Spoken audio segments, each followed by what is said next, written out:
থেকে সব লোকগুলো আসলো। চারজন ছেলে অপহরণ হওয়ার খবর শুনে সচিবালয়ের কর্মচারী বাবা কাঁদতে কাঁদতে ঢুকে পড়েছিলেন প্রধানমন্ত্রীর দপ্তরে। সামনাসামনি পেয়েও যান প্রধানমন্ত্রীকে।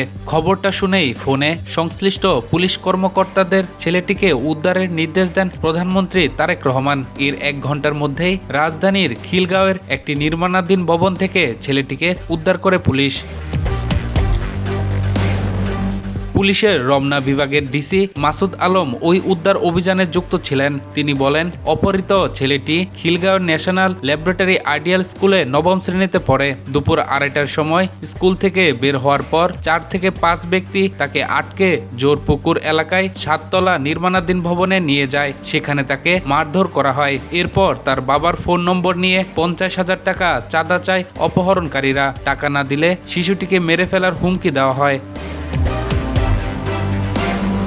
ছেলেটির বাবা সচিবালয়ে চাকরি করেন। তিনি প্রধানমন্ত্রীর সচিবালয়ের দপ্তরে কাঁদতে কাঁদতে ঢুকে পড়েন। পরে প্রধানমন্ত্রী ফোন করে ছেলেটিকে দ্রুত উদ্ধারের নির্দেশনা দেন। এরপর অপহরণকারীরা যে নম্বর থেকে ফোন দিয়েছিল সেই নম্বর দিয়ে টাকা পাঠানোর আশ্বাস দিয়ে যোগাযোগ শুরু করে পুলিশ। রমনা ডিসি বলেন, কোন নম্বরে টাকা পাঠানো হবে তাদের কাছে সেই নম্বর চাওয়া হয়। তারা প্রথমে নম্বর নিতে বিলম্ব করছিল।